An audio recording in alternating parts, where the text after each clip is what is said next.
안녕하십니까. 현재 해인사 승가대학에서 우리 학인 스님들과 함께 수행 정진하며 승가대학의 학감이라는 소임을 맡고 있는 법장이라고 합니다. 오늘 이렇게 좋은 곳에서 좋은 시간에 좋은 분들과 함께 뵐 수 있어서 참 감사드립니다. 이 법문을 의뢰받고 어떤 이야기를 여러분들과 나누면 좋을까 좀 깊은 고민을 했습니다. 이 불교라는 것이 부처님 당시부터 우리의 삶과 떨어지지 않은 곳에서 함께 해왔고 그 속에서 불교가 발전했고 지금 역시도 불교는 우리와 함께하고 있다는 생각이 지배적으로 저에게 들면서 이 시대, 이 상황 그리고 오늘 여러분들과 이 불교를 무엇을 어떻게 나누면 좋을까라는 고민을 하다 우리가 한 법계, 다른 곳에 떨어져 있는 곳이 아닌 한 곳, 바로 불교에서 말하는 법계라는 곳에서 함께 살고 있다라는 주제로 여러분들과 이야기를 나누고자 했습니다. 법계, 불교의 여러 경전에 다양하게 등장을 합니다. 법으로 만들어진 결계라는 뜻입니다. 정확하게 붓다 나투라고 하는 인도의 산스크리트어로 표현되어 있는데 붓다 또는 이제 다르마라고도 표현이 됩니다. 바로 다르마, 법이죠. 부처님께서 깨달으신 법으로 만들어진 공간이 바로 법계인 것이죠. 그렇다면 부처님께서 깨달으신 법이라는 게 무엇인가? 다양한 것으로 우리는 표현을 하고 있습니다. 반야, 공, 또 막연한 열반, 적정이라고도 표현되어 있지만 부처님께서 깨달으신 법이라는 것은 우리 율장의 대품, 또 우다나라고 하는 경전에서 부처님께서 깨달음의 직전에 12연기를 확인하시고 깨달음의 선언을 하시는 장면이 나옵니다. 즉 부처님의 법이라고 하는 것은 연기로 이루어진 것을 말하는 것이죠. 우리가 사는 모든 공간은 바로 인과 연 또는 인과 과라고 하는 원인과 결과의 이어짐 속에서 살고 있다라는 뜻입니다. 즉 법계, 다르마 다투, 붓다 다투라고도 표현되는 이것은 바로 우리가 인연으로 만들어진 세계 속에서 함께 살아가고 있다라는 것이죠. 그렇기 때문에 우리 자신, 저 역시도 마찬가지입니다. 여러분도 마찬가지이고 우리는 모든 세계의 원인이면서 결과이기도 한 존재인 것입니다. 자, 우리가 어떠한 원인을 짓느냐에 따라 어떠한 결과가 생겨나는 것이죠. 그게 부처님의 인연, 연기법에 나오는 이것이 있으면 저것이 생하고 이것이 멸하면 저것도 멸한다라는 그 이어짐으로 설명되어지고 있는 것입니다. 이러한 인연과 인연 사이에 이루어져 있는 끌어당기는 에너지라는 것이 있습니다. 그 에너지를 바로 우리 까르마라고 표현하는 것이죠. 우리 어른들께서 조금 힘들면 내 업이 무겁다, 참 업장이 크다 그런 표현들을 많이 하시는데 바로 그 업이라는 것이 우리 삶 속에 있는 에너지인 것이죠. 즉 나의 삶 속에 들어있는 에너지이기도 하지만 나와 그리고 다른 저와 여러분들 사이에 이어져 있는 이 인연이라고 하는 힘도 바로 업의 힘에 의해서 이어지고 작용되고 있는 것이죠. 그렇기 때문에 우리가 좋은 업을 쌓으면 우리에게 즐거운 결과가 오고 우리가 나쁜 업을 쌓으면 괴로운 결과가 온다. 그래서 불교에서는 선인 락과 악인 고과라고 하는 가르침을 말씀하시는 겁니다. 즉 우리가 어떤 행동을 하냐에 따라 우리에게 그와 준하는 결과가 고스란히 온다라는 이야기인 것입니다. 선인 락과 악인 고가라는 시스템 속에 이미 우리가 어떠한 삶을 살아야 되는지에 대한 가르침이 고스란히 담겨져 있는 것이죠.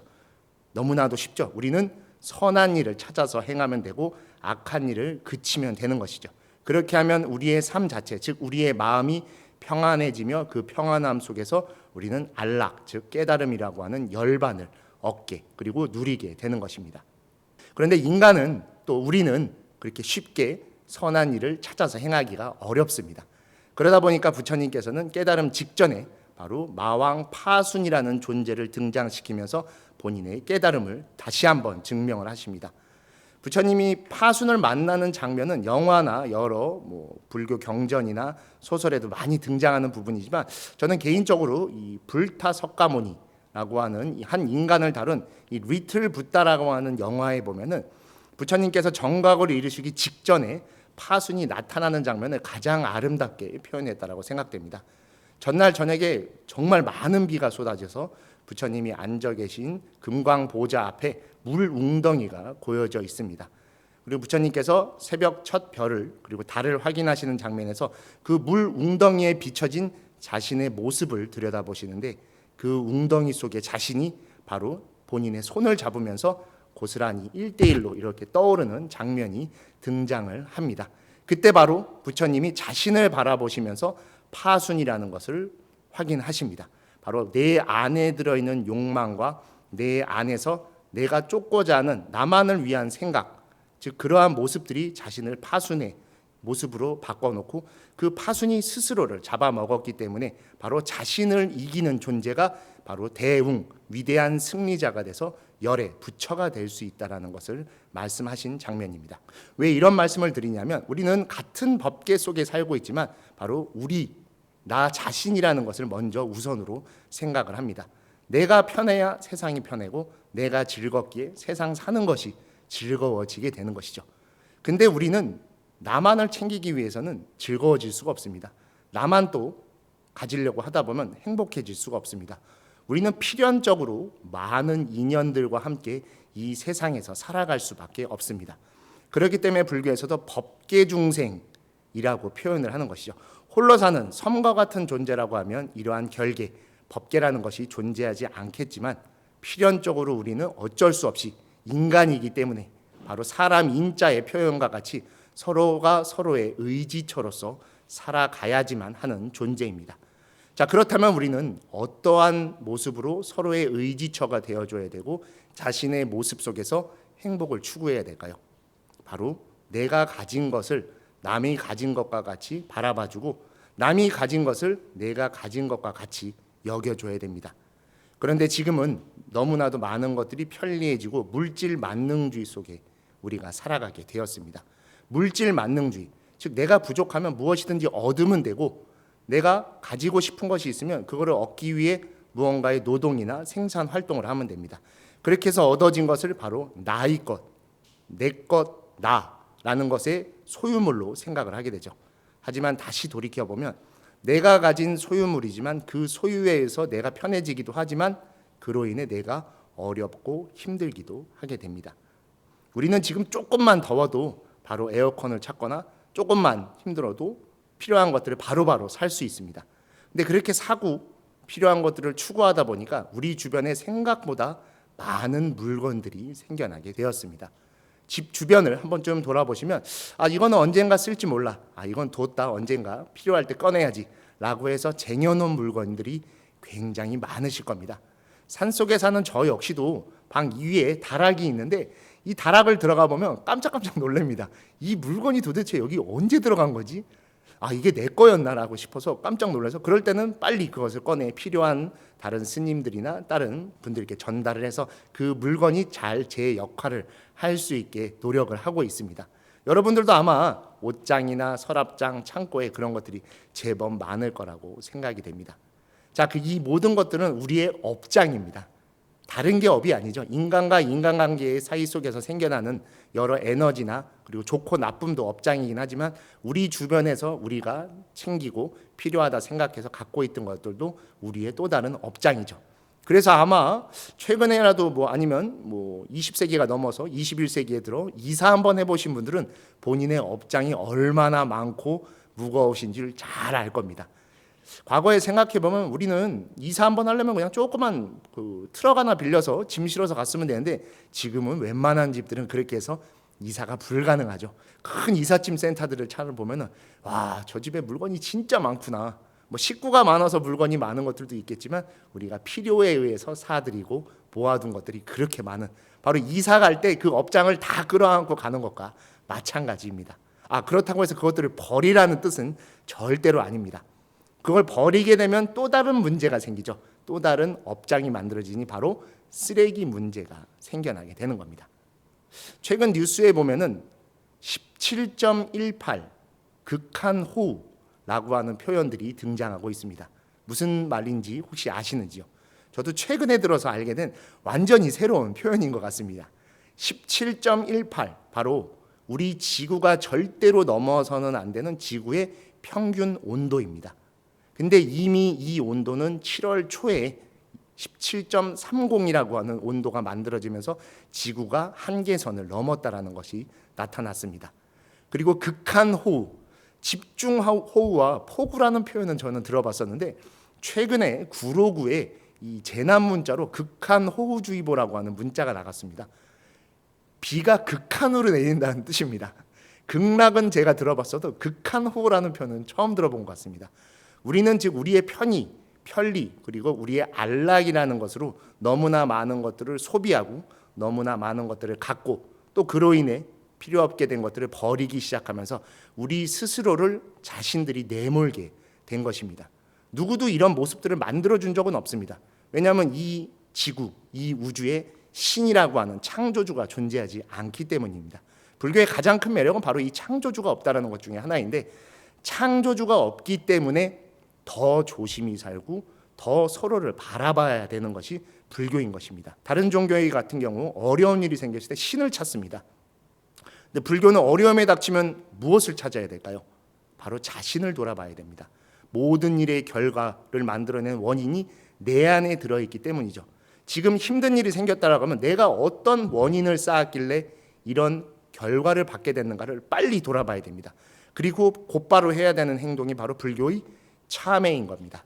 발로 참회라고 합니다. 스스로 잘못된 것을 떠올리고 기억해서 그 대상자에게 참회를 하는 것이죠. 사람과 사람 사이의 참회는 그 사람을 찾아가거나 연민의 마음으로 그에게 간절한 마음으로 반성을 하면 됩니다. 근데 이 법계에 대한 참회는 그런 식으로 이루어지지 않습니다. 우리는 이미 너무 더운 날씨에 지쳐하고 이 날씨를 탓하고 있습니다. 어떻게 인간이 날씨를 탓할 수 있을까요? 이 더운 날씨 때문에 너무 힘들다. 저도 오늘 이 방송을 하려고 대중교통을 타고 많은 거리를 걸어와서 옷이 흠뻑 젖을 정도로 땀을 많이 흘렸는데 이걸 누구를 탓할 수가 없습니다. 왜냐하면은 우리나라 같은 경우도 한 6, 70년대부터 이 경제 성장이 크게 이루어지면서 많은 편의들이 생겨났죠.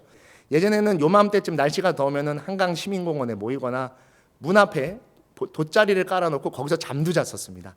그렇죠. 근데 지금은 이제 그런 모습은 가히 상상을 할 수 없을 정도이고, 다만 이 더위를 물리치기 위해 방 곳곳마다 각자의 방에 에어컨을 두고 그 시원한 바람을 맞으면서 이불을 덮고 자는, 그러면서 이 더위와 싸우고 있는 모습인데, 근데 이 모습 속에는 더위랑 싸우는 게 아니라 다음 연도의 더위를 더 뜨겁게 만드는 원인을 가지고 있는 겁니다. 제가 오늘 이 방송국에 오면서 이 버스 정거장 앞에 잠깐 서 있었었는데 서울시 버스 정거장 곳곳에 에어컨이 달려있는, 휴게실이 달려있는 것을 보고 진짜 깜짝 놀랐습니다. 이 더위를 피하는 것은 맞긴 하겠지만 그로 인해 어떠한 효과를 갖고 올 것인가, 다음을 생각했을 때 좀 무섭기도 한 모습이기도 했습니다. 굉장히 좋습니다. 그러다 보니까 많은 분들이 그런 것들의 설치를 요구하실 건데, 전국 곳곳에 그렇게 에어컨이 달린 휴게 공간이 생기면 너무나 시원하고 좋겠지만 이 지구는 더욱더 뜨거워질 겁니다. 이산화탄소 문제, 프레온가스, 온실가스, 여러 가지 문제들은 이미 뉴스에서 넘쳐나고 있습니다. 정치와 경제의 문제만큼 환경 문제의 뉴스가 매일매일 새롭게 올라오고 있는 지금을 우리는 살고 있습니다. 즉 법계 속의 업장은 우리입니다. 인간과 인간 사이 속에서 불교에서의 가르침은 자업자득이라고 하는 것을 통해서 우리가 어떻게 살아야 되는지를 명확하게 보여주고 계시지만, 법계와 인간이라는 공간 속에는 새로운 업이 있으니 바로 공업이라는 것이 들어 있습니다. 예전에 어른 스님들 법문에서 많이 들었을 겁니다. 우리는 공업 중생이다. 공업, 공공의 업장입니다. 우리 모두가 지니고 우리 모두가 걱정해야 되는, 함께 짓고 함께 결과를 받게 되는 업장이 바로 공업이라는 것인데, 이 공업에 의해서 법계가 형성되고 법계가 유지되는 것입니다. 아비달마 구사론이라고 하는 불교의 논서가 있는데 거기에는 세간품이라고 하는 한 장이 있습니다. 그 세간품에는 우리가 살고 있는 이 법계가 어떻게 생겨나고 어떻게 유지되고 어떻게 멸하게 되는지에 대한 것이 아주 상세하게 들어져 있는데, 이 생성과 유지와 멸하는 모든 관계 속에 작용되는 단 하나의 에너지가 바로 공업입니다. 우리 중생이라고 하는 사람들에 의해서 만들어지는 것이 법계, 세간이라는 것입니다. 그래서 우리의 편이 우리를 위해서 유지되기 때문에 바로 이 남선부주라고 하는 우리의 땅이 운영되는 것이지만, 안타깝게 그 공업이 악업으로 바뀌면서 이 세계가 멸한다라는 내용으로 등장하는 게 세간품의 내용입니다. 즉 우리가 지금 이 세간 속에서 우리가 우리의 힘으로 세간을 유지하고 운영하고 있습니다. 그런 곳곳에 살아가고 있는 우리의 모습 속에서 우리가 지나치게 자신만을 생각하고 있는 것은 아닌지 깊이 생각해보고 잘못되었다라고 생각하면 지금 즉시 참회해야 됩니다. 이 지구를 뜨겁게 하고 이 지구를 오염시키고 있는 것은 다른 어떤 동물들이 아닙니다. 이 지구 속에서 가장 오래 문명을 발달시키면서 빛나는 삶을 살아가고 있는 우리의 인간이라고 하는 모습이 어쩌면 우리를 스스로 더 옥죄어매고 힘들게 만들고 있는 걸지 모릅니다. 즉 오늘 우리의 생활 속에 부처도 들어있지만 지구에게 있어서는 파순인 모습이 나타날 수도 있다라는 것이죠. 지나치게 나만의 편의를 위해서 아무렇지도 않게 쓰레기를 버리거나 차로 가까운 거리를 이동하거나 곧바로 에어컨을 킨다거나 너무나 좋고 너무나 편한 행동이지만 이거를 하지 말라는 이야기는 절대로 아닙니다. 조금 더 의식적으로 내가 하는 모습, 내가 하는 행동이 다음에 어떤 결과로 다른 누군가가 아닌 나에게 그것들을 가지고 올지를 한 번쯤 생각해 보셔야 됩니다. 그리고 그것들에 대한 참회는 마음속으로 하는 것이 아닙니다. 불교에서 참회는 마음으로 하는 것도 가장 중요하지만 마음 이후에 행동, 즉 실천이 들어있어야 되죠. 자, 그렇다면 법계에 사는 우리가 이 법계, 지구를 위해 참여하는 방법은 무엇일까요? 가장 쉬운 게 뭘까요? 요새는 다들 아침마다 일어나서 커피들을 드시죠? 커피를 테이크아웃 하실 때 종이컵이 아니라 텀블러를 조금 더 쓰시던가 아니면 본인들 집이나 회사나 가정이든 계시는 곳에서 머그컵으로 우리 유리잔으로 커피를 드시던가 아니면 우리가 흔히 제일 가장 많이 사 먹는 게 지금은 물이죠. 과거에는 물 사 먹는다는 게 크게 없었었는데 저도 지금은 물 사 먹는 게 아직도 익숙하지 않아서 꼭 보온병에 물을 담아서 가지고 다니는데 물을 사 먹게 되면은 곧바로 플라스틱 쓰레기가 세 종류가 나오게 됩니다. 알고 계셨는지요? 뚜껑에 있는 플라스틱과 물통 본인의 플라스틱과 겉을 감싸고 있는 라벨의 플라스틱 이 세 개가 서로 다 종류가 다릅니다. 좀 그게 되게 안타까운 것 같아요. 왜 같은 종류를 못 만들까? 서로 다르다 보니까 얘들을 그냥 버리게 되면은 분리수거랑 재활용이 불가능합니다. 꼭 라벨을 떼서 버리셔야 됩니다. 저는 지금 현재 해인사 승가대학에서 우리 학인 스님들이 지도하고 있는데 저한테 가장 많이 혼날 때가 이 흔히 음료수를 많이 사 먹는데 음료수 라벨을 안 띄고 버릴 때입니다. 그래서 저희는 쓰레기통 옆에 2개의 쓰레기통을 하나 더 놔서 라벨용 쓰레기통과 페트병용 쓰레기통을 두고 있습니다. 저는 가야산 해인사에서 왔습니다. 진짜 두메 산골입니다. 그곳에서도 그렇게 조금이나마 우리의 법계 그리고 여러분들을 위해서 우리뿐만 아닌 여러분들을 위해서 이런 작은 실천을 하고 있습니다. 여러분들은 더 많은 실천을 하실 수 있을 겁니다. 불교에서 실천을 한다는 건 무엇이 생기는지 아십니까? 바로 업이 생깁니다. 즉 여러분들은 스스로 공덕을 쌓고 선업을 쌓는 크나큰 은혜를 받을 수 있는 일이 바로 이 실천입니다. 별거 아닌 쓰레기 하나 분리수거 잘 떼서 버리는 거지만 그게 여러분들에게 선업이 쌓이는 겁니다. 이거보다 쉽고 좋은 일이 과연 있을까요? 너무나도 해야 되고 꼭 안 해서는 안 되는 그런 일인 겁니다. 이처럼 쉽게 선업을 쌓을 수 있는 것도 별로 없을 겁니다. 여러분들 지금 공덕을 쌓고 소원을 이루고 선업을 쌓기 위해서 절에 가셔서 삼배를 드리고 기도를 올리실 겁니다. 그보다는 못하겠지만 작은 선업들이 점차 쌓일 수 있는 하나의 실천이 바로 그런 모습인 것이죠. 또 하나, 요새는 너무나 다들 잘 먹습니다. 그렇죠? 지금 아침, 점심, 저녁 세 끼를 빠짐없이 먹고 오히려 건강을 위해서 한 끼 정도를 안 먹는 게 지금의 생활이 되어버렸는데 그렇게 먹는 공간에서 조금 더 음식 쓰레기를 줄이셔도 됩니다. 우리나라는 이렇게 좀 잘 차려진 한상이 대접받는 기분이다 보니까 많은 음식들을 이제 반찬으로 소비를 하는 경우들이 많은데 대부분 밥을 먹고 나서 이렇게 밥상을 보시면 제법 많은 반찬들이 남아 있을 겁니다.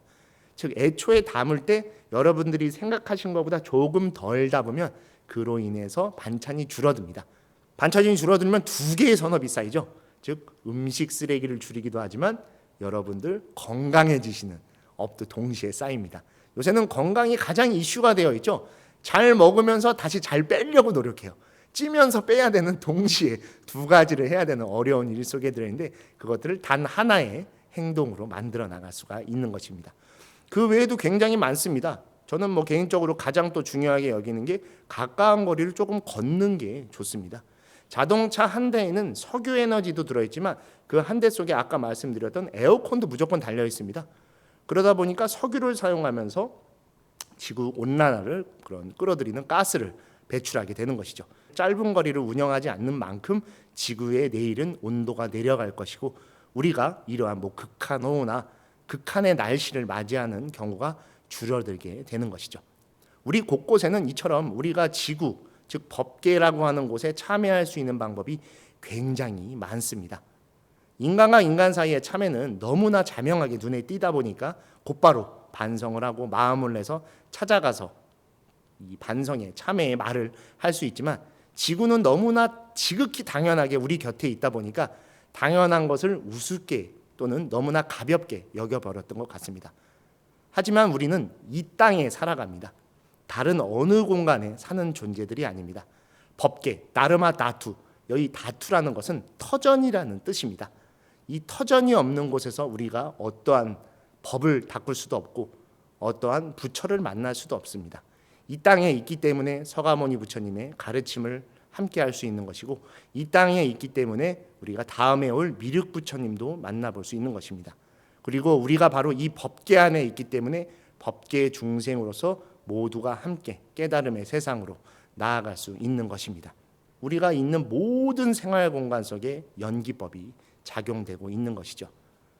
올해도 아마 필연적으로 이런 어려운 날씨를 거쳐갈 수밖에 없을 것 같습니다. 여러분들 과거에 보셨던 장마의 모습과 지금 장마의 모습은 완전히 다른 것이 되어버렸을 겁니다.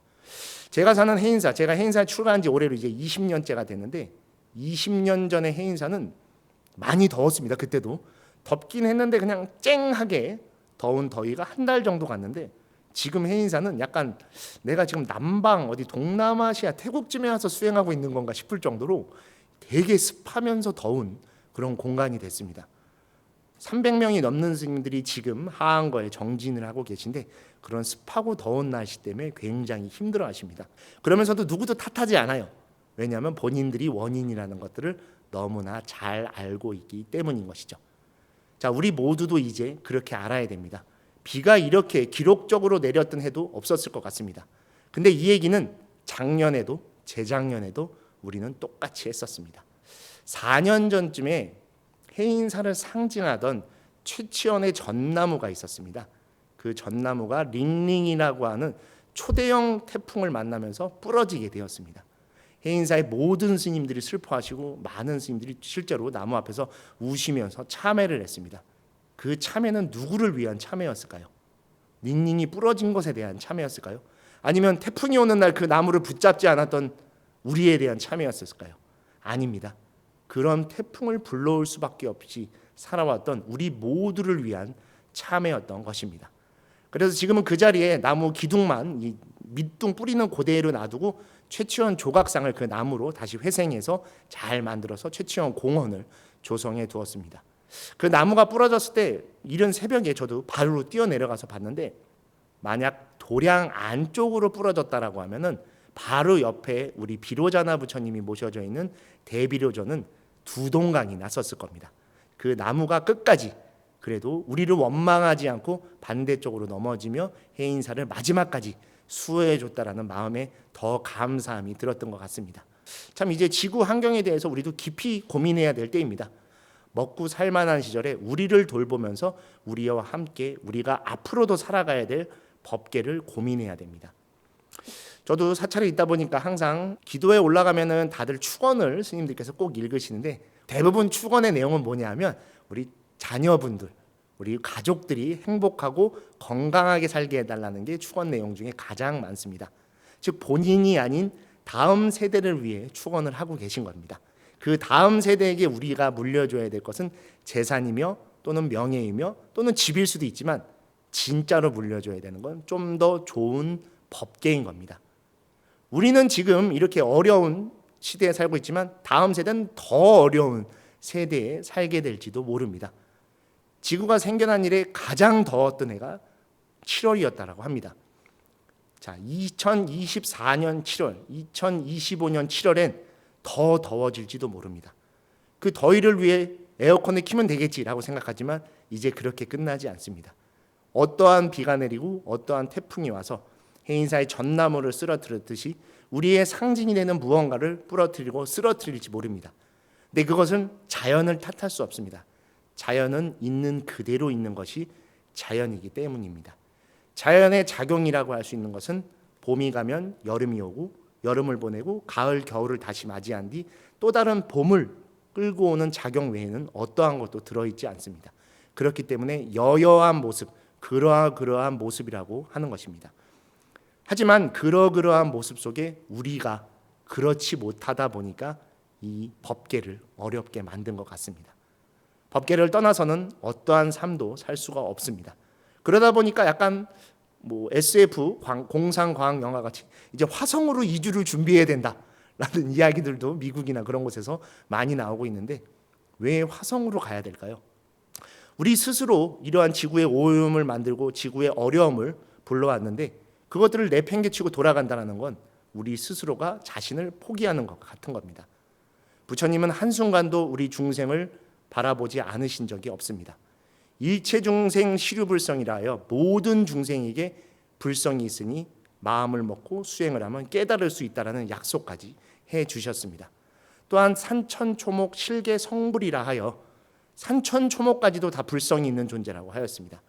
불성이 있는 모든 존재는 깨달을 수 있고 그것이 바로 부처인 겁니다. 우리가 우리를 부처와 같이 생각하듯이 지구와 이웃과 모두가 부처여야 합니다. 부처님께 극진한 마음으로 기도를 올리고 정성을 다하듯이 우리의 사랑하는 가족과 이웃을 대하듯이 우리의 법계도 사랑하고 함께 해야지만 됩니다. 우리의 기도가 우리와 가족을 넘어 모두에게 전해지기 위해선 바로 우리 주변 곳곳에 있는 작은 실천을 해야지만 되는 것입니다. 아까 말씀드렸듯이 우리가 이제 법계에 다소 참회를 해야 될 시절인 것 같습니다. 참회의 방법도 그렇게 어렵지도 않습니다. 거대한 무언가의 모습을 가질 필요도 없습니다. 여러분들 집안에 있는 바로 이 순간 그리고 다음 찰나에 있는 것들의 쓰레기들을 조금 더 걱정해 주시고 집에 있는 온도를 조금 더 높여주시고 곳곳에 우리가 치워야 될 것들을 치우고 불필요한 물건들을 남과 함께 하면서 이 법계에 참회를 하십시오. 그리고 그 참회는 여러분들에게 어려움을 갖고 오지 않을 겁니다. 반드시 선업이 돼서 보다 즐거운 결과, 즉 선인 낙과로서 보답을 할 것입니다. 지구는 우리에게 한순간도 보답하지 않은 적이 없습니다. 즉 지구가 바로 우리에게 부처님이기 때문인 겁니다. 한없이 모든 것들을 품어주고 베풀어주고 그 안에서 살아갈 수 있게 하고 그 안에서 다시 떠나 다음 생을 살 수 있게 해준 것이 바로 이 법계의 지구인 것입니다. 우리는 한 법계 속에 살아가고 있습니다. 다른 공간에서 우리를 찾지 마시고 바로 이 땅에 우리를 찾아 함께 나아가 주십시오. 우리 선종의 어록 중에는 그 땅에 넘어진 자 그 땅을 딛고 일어서라 라는 가르침이 있습니다. 우리가 이곳에서 어려워졌기 때문에 이곳을 다시 회복해 이곳에서 행복해져야만 합니다. 우리의 행복은 항상 이 순간에 있기 때문입니다. 내일 그리고 내년 그곳에는 행복이 존재하지 않았습니다. 왜냐하면 그것은 아직 다가오지 않았기 때문이죠. 다가온 오늘 여러분 조금 더 행복한 시간을 가지시고 나와 이웃 그리고 우리 지구와 함께 이 법계라는 곳에서 모두가 부처의 마음으로 부처와 같은 삶을 살아주시고 보다 더 행복한 하루가 되어주셨으면 하는 바람이 정말 간절합니다. 오늘 이렇게 여러분들과 함께 법계라는 것이 남을 것이 아니라 그리고 우리를 당연히 해주는 것이 아니라 바로 나와 함께하는 공간이라는 것에 대한 이야기를 나눴습니다. 저 역시도 최근 들어 더욱더 이러한 절실함을 느끼고 있습니다. 절실한 마음을 절실한 기도, 절실한 실천으로 옮겨주셔서 우리와 그리고 여러분과 우리 모두가 더 행복한 그러한 이 땅의 법계를 만들어 주셨으면 하는 간절한 바람을 담은 이야기를 전해드리며 오늘 이야기를 마치도록 하겠습니다. 정말 함께 이러한 시간을 가질 수 있다는 것만으로도 너무 행복한 것 같습니다. 여러분들의 성원을 받아 저 역시도 열심히 수행 정진해 나가는 그러한 법계 속의 인연을 절실히 해 나가겠습니다. 자, 오늘 함께 이렇게 이야기 들어주셔서 너무나 감사드립니다.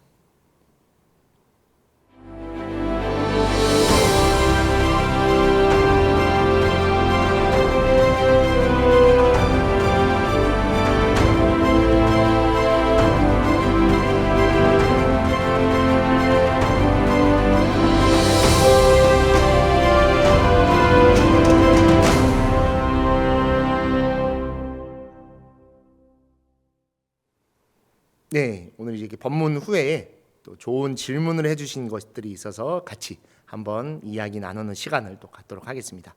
먼저 첫 번째 질문입니다.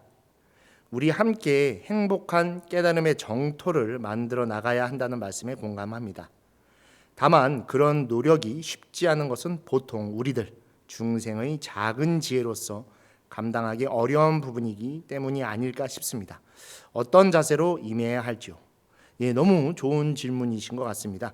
아까도 법문 때 잠깐 말씀을 드렸었는데 우리가 무언가를 하려고 할 때는 한다라는 의식이 되게 크게 작용합니다. 무언가에 대한 목표치를 설정해 놓는 게 굉장히 많은데 우리의 삶에는 어떤 목표도 없죠. 우리는 하루하루를 살아가는 게 바로 삶이라고 표현되어 있는 것이고 그 안에서 여러 가지를 꾸려가고는 있지만 삶 자체는 그냥 살아가는 겁니다. 법계에 대한 노력들도 그러그러하게 해주셔야 됩니다. 당연하게 플라스틱 라벨을 떼고 당연하게 일회용 물품을 줄이고 당연하게 우리 주변의 것들을 정화해 나가는 모습들이 이러한 법계들을 함께 꾸려나가는 것들이시죠. 특별하게 무언가를 하려고 하지 마십시오. 그러다 보면 쉽게 지칩니다. 그런 경우도 많으시죠. 마치 우리 연초의 다이어트와 같은 겁니다. 크게 마음을 먹고 운동해야지 라고 하다가 이틀 3일 만에 포기하죠. 왜냐하면 목표치를 높게 잡았기 때문입니다. 지구를 위하는데 어떻게 목표치가 있겠습니까? 평생을 두고 조금씩 그러하게 해나가는 것입니다. 지극히 평범하게 하십시오. 평상심시 도라고 했습니다. 평상시의 모습 속에서 그런 것들을 해나가면 그것들이 하루하루 쌓여서 일일시호일 매일매일 즐거운 날이 되는 겁니다. 절대로 특별하게 무언가를 해서도 안 됩니다. 오히려 그것이 우리에게 큰 부담감이 될 수도 있고 그로 인해 실망을 줄 수도 있기 때문인 것이죠. 때때로 많은 도반분들과 함께 어떤 특정 장소에 가서 행사같이 해주시는 건 너무나 좋습니다만 개인적으로 매일 생활 속에 너무 특별하게 하지 마십시오. 오히려 더 평범하게 평상심의 마음으로 해주셨으면 하는 게 제 개인적인 바람인 것 같습니다. 자, 그럼 두 번째 질문을 좀 보도록 하겠습니다. 이 두 번째 질문은 저에게도 굉장히 좀 가까운 질문이다 보니까 되게 감사한 것 같습니다. 요즘 일본에서 원전 오염수 방류 문제로 논란이 큽니다. 국제적으로 반대 여론도 높은데 일본은 강행하려는 분위기입니다. 이러한 현실적인 상황에 대해 우리 불자들은 어떤 자세로 임해야 할지요? 2011년 3월 11일 일본의 동일본 대지진이 터집니다. 그래서 쓰나미로 모든 것들을 쓸어가게 되죠. 그리고 바로 다음 날 3월 12일 도쿄전력의 원자력 발전소 2호기가 폭발을 하게 됩니다. 그리고 또 하나 2011년 3월 13일 밤 9시 제가 김포공항에서 비행기를 타고 오사카 공항으로 입국을 해서 일본에서 유학을 시작한 날입니다. 즉 일본의 이 동일본 대지진이 터지고 원전이 터진 그 다음 날 제가 일본으로 들어갔습니다. 처음에 가려고 하기 전날 제가 서울의 도반스님 절에 있었었는데 모두가 말렸습니다. 가면 죽는다. 그 다음 날 또 발전소가 터지다 보면 이번엔 진짜 죽는다. 죽기도 하는데 진짜 죽기도 하더라고요. 그래서 한 10초 정도 고민을 했습니다. 야, 그래 어차피 여기서도 살아도 언젠가 나이 먹어서 죽을 텐데 그래도 한번 해보고 싶은 건 해봐야겠다 라고 해서 3월 13일에 일본으로 떠나게 됩니다. 도착했을 때의 모습은 오히려 크게 다른 게 없더라고요. 근데 당연히 일본 국내의 분위기 좀 흉흉하긴 했지만 그래도 그 안에서 사람들은 또 살아가고 있었습니다.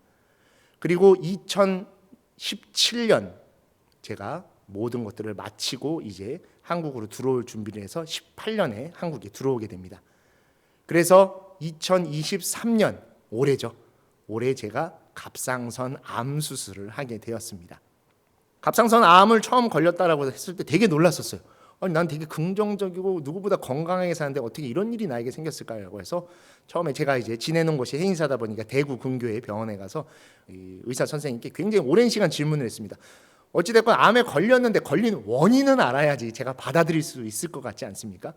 그러다 보니까 의사 선생님이 아직까지도 갑상선 암의 정확한 발병 원인은 그냥 인간이 갑상선을 갖고 있기 때문이고 또 하나 가장 주된 원인은 바로 방사선 노출이라고 하셨습니다. 그때 딱 무릎을 딱 치면서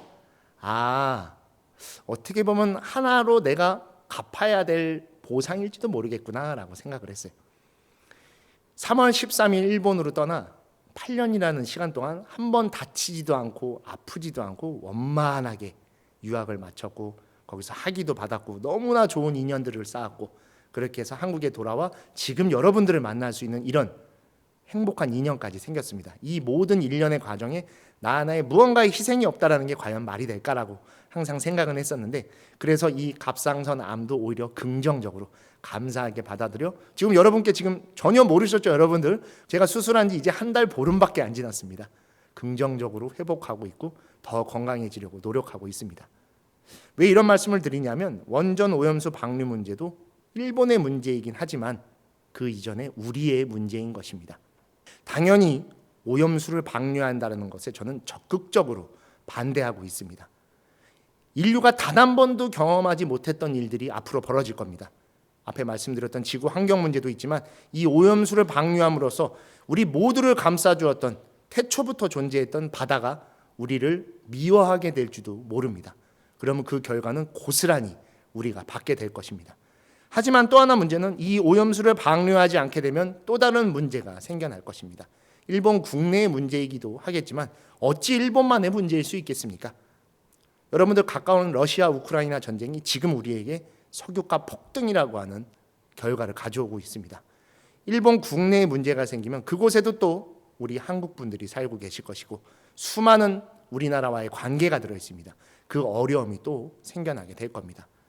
이것을 부정적으로 당연히 받아들일 수도 있지만 어쩔 수 없이 필연적으로 해야 된다라고 하는 거면 긍정적 방책을 강구해야지만 됩니다.